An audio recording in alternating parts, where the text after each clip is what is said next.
बच्चे आप process set इलैक्ट्रोड के 2 मॉडल डिस्कस कर चुके हैं। ठीक है, फस्ट 2 मॉडल आप कर चुके हैं डिस्कस, हेल्महोल्ट्ज़ स्पैरिंग मॉडल तो गोए चैपमैन मॉडल। हुण आप थर्ड मॉडल डिस्कस करना है। Third model is a stern model. बच्चे एक बार मैं थोड़ा तुहानूं रिवाइज कराना। फस्ट मॉडल जो हेल्महोल्ट्ज़ स्पैरिंग का सीगा, ठीक है, वो च आपां ये क्या सीगा कि अपने कोले कुछ चार्ज इलैक्ट्रोड के उत्ते है तो सेम अमाउंट का चार्ज OHP प्लेन के उत्ते है, तो दोनों फिक्स है, रिजिड है। रिजिड का की मतलब है कि थर्मल मोशन के नाल भी इन्हां दे कोई इफैक्ट नहीं आने, मूव नहीं करते, यही इहदी लिमिटेशन सी। गोए चैपमैन दे विच आपां लिमिटेशन रिमूव करती। आपां क्या सीगा कि इलैक्ट्रोड का चार्ज हैगा ही हैगा, जिहड़ा सोल्यूशन के उत्ते चार्ज है OHP प्लेन के उत्ते चार्ज है वो रिजिड नहीं हैगा, कुछ चार्ज आ सोल्यूशन साइड वाल ड्रैग कर जाता है। ठीक है, मेन लिमिटेशन रिमूव करता। ठीक है, इनकी भी थोड़ी जी लिमिटेशन सी कि ये आयन आयन इंट्रैक्शन नूं फॉलो नहीं करती सी ते एक आपां चार्ज नूं पॉइंट चार्ज कंसीडर किया सी। तो हुण थर्ड मॉडल है स्टर्न मॉडल। इहदे च आपां दोनों केस कंसीडर करांगे। आपां कहांगे कि ये अपने कोले पॉजिटिवली चार्ज इलैक्ट्रोड है, इहदे चों कुछ चार्ज तो OHP प्लेन के उत्ते फिक्स है, मतलब आप रिजिडिटी का भी हेल्महोल्ट्ज़ का कंसैप्ट रिजिडिटी का भी लाता। इत्थे आपां कहते चार्ज फिक्स नहीं है, यही मूव करता पिया इत्थों, बट इत्थे आपां कहता कि इत्थे चार्ज अपने कोले की है, फिक्स है, रिजिड है, तो कुछ चार्ज अपना सोल्यूशन साइड विच भी हैगा। ठीक है, इत्थे रिजिड नहीं है नहीं, यही चार्ज सोल्यूशन च जाता है। स्टर्न दे विच की है कि इत्थे रिजिड है, कुछ चार्ज सोल्यूशन विच भी हैगा, मतलब दोनों तरह का हो गया कि इत्थे जिहड़े आयन है स्टक है, इत्थों मूव नहीं करनगे। स्टक मतलब फिक्स है। इत्थे जिहड़े आयन है सोल्यूशन दे विच, जिहड़े वाले आयन है ये स्कैटर्ड होए हुए हैं। ठीक है बच्चे, ये जिहड़े आयन है स्कैटर्ड।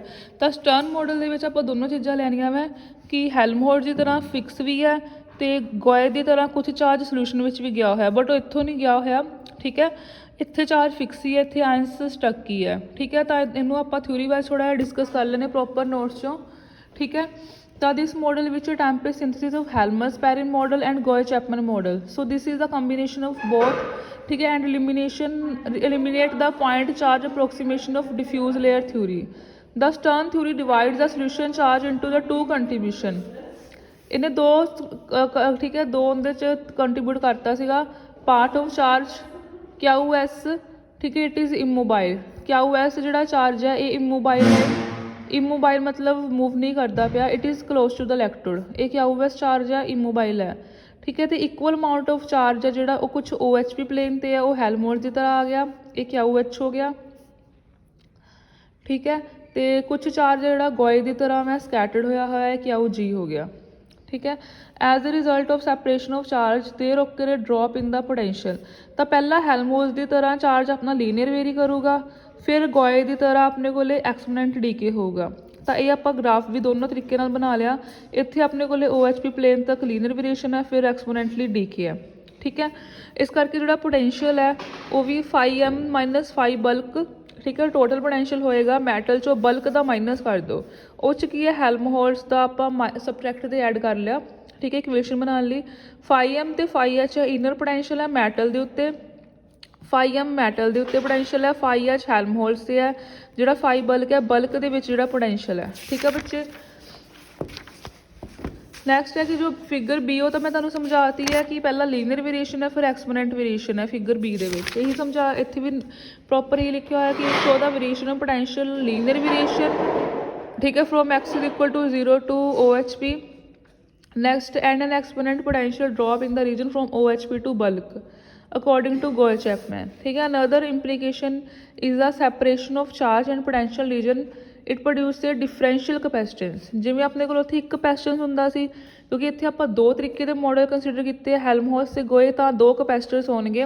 तो दोनों कैपेसिटर है वो सीरीज़ दे विच है, इस करके सीरीज़ दे विच कैपेसिटेंस नूं आपां दोनों अलग अलग कैपेसिटेंस नूं आपां इदां ऐड करदे हां। ठीक है, now differential capacitance difference in equation 2 with respect to charge. तो आपां इनका डिफरेंशियल करना विद रिस्पैक्ट टू मैटल। ठीक है, तो इनके मूल डेरीवेटिव ले लो with respect to metal, derivative with respect to metal. ठीक है, we can replace the QM with QD because total charge on electrode is equal to the total diffuse charge. ठीक है, नाउ सी कैपेसिटेंस। ठीक है, कहते equal है करली Q bye करली φ। ठीक है, तो सीरीज़ दे विच अपने को कैपेसिटेंस इदा लिखते हैं आप। ठीक है, ਤੇ ਹੈਲਮਹੋਲਸ ਦੇ ਵਿੱਚ ਪੋਟੈਂਸ਼ੀਅਲ ਕਪੈਸਿਟੈਂਸ ਇਹਦੇ ਇਕੁਅਲ ਹੈ, ਗੋਏ ਦੇ ਵਿੱਚ ਇਹਦੇ ਇਕੁਅਲ ਹੈ। ਠੀਕ ਹੈ, ਬਸ ਪਿੱਛੋਂ ਰਿਜ਼ਲਟ ਹੀ ਲਿਖੇ ਹੋਏ ਆ ਕਿ ਹੈਲਮਹੋਲਸ ਦੇ ਵਿੱਚ ਜੋ ਕਪੈਸਿਟੈਂਸ ਹੁੰਦੀ ਹੈ ਉਹਦੀ ਵੈਲਿਊ ਆਹ ਹੁੰਦੀ ਹੈ, ਗੋਏ ਦੇ ਵਿੱਚ ਆਹ ਵਾਲੀ ਵੈਲਿਊ ਹੈ। ਤੁਸੀਂ ਫਾਈਂਡ ਆਊਟ ਵੀ ਕਰ ਸਕਦੇ ਹੋ ਪਿੱਛੋਂ। ਠੀਕ ਹੈ, also explain from previous article. ਠੀਕ ਹੈ, from ਹੈਲਮਹੋਲਸ and Goel Chapman model, ਉਹਨਾਂ ਤੋਂ ਇਹਨੂੰ ਸਾਰਾ ਡਰਾਈਵ ਵੀ ਕਰ ਸਕਦੇ ਹੋ। ਕੀਤਾ ਹੈ। ਠੀਕ ਹੈ, ਹੁਣ ਕੇਸਿਸ ਡਿਸਕਸ ਕਰਨੇ ਆ। ਜਦੋਂ ਆਪਣੇ ਕੋਲੇ ਕੀ ਹੈ ਕਿ CH ਹੈ, ਠੀਕ ਹੈ, CG ਇਨਕਰੀਜ਼ ਕਰਦਾ ਬਹੁਤ ਜ਼ਿਆਦਾ। ਜੇ CG ਇਨਕਰੀਜ਼ ਕਰਦਾ ਪਿਆ ਵੈ ਤਾਂ 1/CG ਉਹ ਡਿਕਰੀਜ਼ ਕਰੂਗਾ।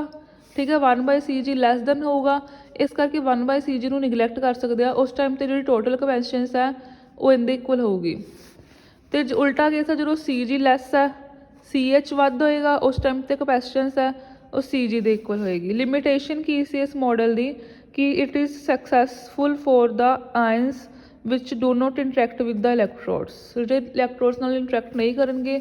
However for the ion such as Cl, Br, I which may get absorbed on the electrode, this model is not successful। ਠੀਕ ਹੈ ਬੱਚੇ, so this is the Stern model ਹੈ। ਸਿੰਪਲ ਹੈ, ਜ਼ਿਆਦਾ ਥਿਊਰੀ ਪੋਰਸ਼ਨ ਹੀ ਹੈ ਕਿ ਦੋਨੋਂ ਤਰ੍ਹਾਂ ਦਾ ਮਾਡਲ ਕਰਾਂਗੇ, ਇਸ ਕਰਕੇ ਪੋਟੈਂਸ਼ੀਅਲ ਵੀ ਦੋਨੋਂ ਵੀ ਤਰੀਕੇ ਨਾਲ ਹੋਏਗਾ। ਠੀਕ ਹੈ, ਕਪੈਸਿਟੈਂਸ ਵੀ ਦੋਨਾਂ ਦੀ ਸੀਰੀਜ਼ ਦੇ ਵਿੱਚ ਹੈ।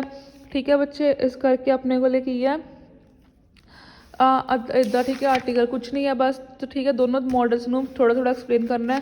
ਇਹਨਾਂ ਦੇ ਰਿਜ਼ਲਟ ਨੂੰ ਤੁਸੀਂ ਡਰਾਈਵ ਵੀ ਕਰ ਸਕਦੇ ਹੋ। ਠੀਕ ਹੈ, ਹੈਲਮਹੋਲਸ ਤੇ ਗੋਏ ਤੋਂ। ਠੀਕ ਹੈ ਬੱਚੇ।